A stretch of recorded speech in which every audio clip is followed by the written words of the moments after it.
उठी कि अब उसे यह गुफा ढूंढनी है। गुरु ने उसे चेतावनी दी, हरीश, यह यात्रा आसान नहीं होगी। इस गुफा में कई खतरनाक पहेलियां और परीक्षाएं हैं। केवल एक बुद्धिमान और शिव का सच्चा भक्त ही इन परीक्षाओं को पार कर सकता है। हरीश ने अपने गुरु की बात को दिल से लगाया और केदारनाथ की ओर प्रस्थान कर दिया। यात्रा जैसे जैसे आगे बढ़ रही थी, कठिनाइयां बढ़ती जा रही थी। हिमालय के ऊंचे पहाड़, भीषण ठंड, खतरनाक जानवर, मानो हर कदम पर एक नई चुनौती थी। लेकिन हरीश की भक्ति और दृढ़ संकल्प ने उसे हिम्मत दी। कई दिनों की यात्रा के बाद वह आखिरकार केदारनाथ पहुंचा। केदारनाथ पहुंचने के बाद हरीश ने अपने गुरु की बातों को स्मरण किया और गुफा को ढूंढने में लग गया। उसने देखा कि मंदिर के पीछे एक बड़ा सा पत्थर था जो बाकी पत्थरों से अलग था। स्वामी अनंतानंद ने हरीश को एक खास मंत्र दिया था। उस पत्थर को हटाने के लिए हरीश ने गहरी सांस ली और उस मंत्र का उच्चारण किया, ओम नमः शिवाय त्र्यंबकम यजामहे। जैसे ही उसने यह मंत्र उच्चारण किया, वह पत्थर हट गया और एक संकरा रास्ता दिखने लगा जो गुफा का प्रवेश द्वार था। हरीश गुफा में प्रवेश किया। उसे एक टिमटिमाती सी रोशनी दिख रही थी। वह उसी के पीछे जा रहा था। ठंडी हवा और रहस्यमयी सन्नाटे के कारण उसे डर लगने लगा, पर वह रुका नहीं, आगे बढ़ता गया। जैसे ही संकरा रास्ता खत्म हुआ, वह एक विशाल कमरे में पहुंचा जिसमें 3 कमरे थे। हर द्वार में एक पहेली लिखी हुई थी। उसको सुलझाकर ही आगे बढ़ना था। अगर जवाब न दे पाए तो पूरे जीवन काल के लिए उस गुफा में बंद होना पड़ेगा और अपना जीवन त्यागना पड़ सकता था। पहेलियां कुछ इस प्रकार थी, मैं वह हूं जो कभी नहीं सोता लेकिन हमेशा सपने देखता हूं। मैं वह हूं जो हर जगह है लेकिन कहीं नहीं मिलता। मैं वह हूं जो सबको छूता हूं लेकिन कोई मुझे नहीं छू सकता। हरीश ध्यान से सोचने लग गया। बहुत सोचने के बाद उसने एक गहरी सांस ली और अपने गुरु की शिक्षाओं को याद किया।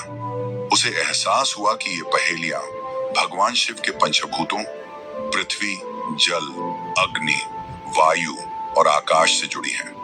उसने तीसरे द्वार को चुना क्योंकि यह वायु का प्रतीक था जो सबको छूती है लेकिन जिसे कोई पकड़ नहीं सकता।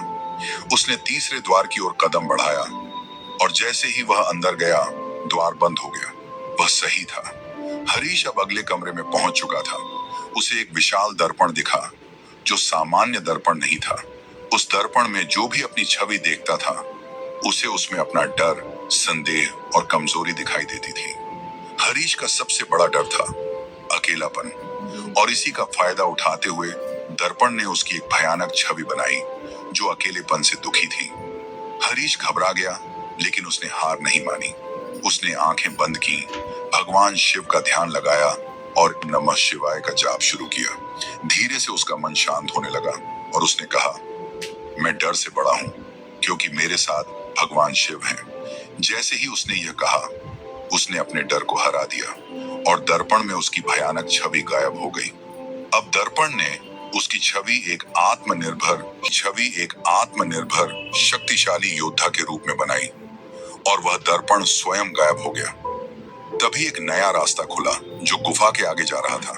हरीश अब आखिरी कमरे में पहुंच गया था। उसने देखा एक दिव्य शिवलिंग जो काले पत्थरों से बना है और उसके चारों तरफ एक दिव्य रोशनी फैली हुई है। हरीश ने जैसे ही उस शिवलिंग को देखा, वह कांपने लगा। वहां की ऊर्जा इतनी शक्तिशाली थी कि वह अपने आप शिवलिंग के सामने झुक गया। उसने अपने हाथ जोड़े और अपनी इच्छा प्रकट की। उसने मांगा, मुझे वह शक्ति दे जिससे मैं अपने गुरु के सपनों को पूरा कर सकूं। तभी एक आकाशवाणी हुई, हे भक्त, तुमने अपनी भक्ति और साहस से इस गुफा का रहस्य खोज लिया है। यह शिवलिंग तुम्हें वह शक्ति देगा जो तुम्हारे हृदय में छिपी है। लेकिन याद रखो, इस शक्ति का प्रयोग केवल दूसरों की भलाई के लिए करना। हरीश ने सिर झुकाया और आभार व्यक्त किया। अब हरीश सोच रहा था कि क्या वह सुरक्षित अपने गुरु के पास लौट सकता है।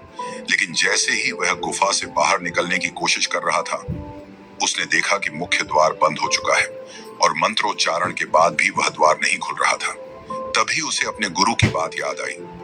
उन्होंने कहा था कि जो भी इस दिव्य गुफा में प्रवेश करता है, उसे बाहर जाने के लिए बलिदान देना पड़ता है, और वह भी उस चीज का बलिदान जो सबसे प्रिय हो। हरीश सोच में डूब गया। उसके पास देने के लिए कुछ खास नहीं था, सिवाय एक रुद्राक्ष के जो उसके गुरु ने उसे दिया था और जो उसे बेहद प्रिय था।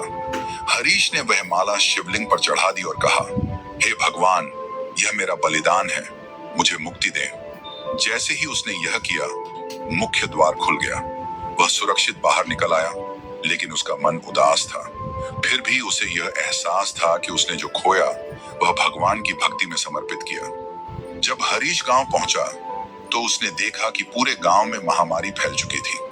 चारों तरफ लोग पीड़ित थे, मर रहे थे, सहायता मांग रहे थे। यह देखकर हरीश ने ठान लिया कि वह उस दिव्य शक्ति का प्रयोग करेगा जो उसने अपने गुरु की इच्छा को पूरा करने के लिए प्राप्त की थी। उसने अपनी नई शक्ति का प्रयोग किया और गांव के लोगों को ठीक किया। उसकी भक्ति और बलिदान ने पूरे गांव को बचा लिया। लेकिन इस कहानी का सबसे बड़ा रहस्य अभी भी बाकी है।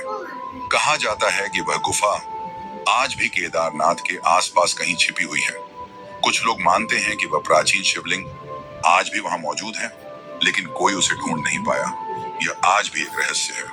तो ये थी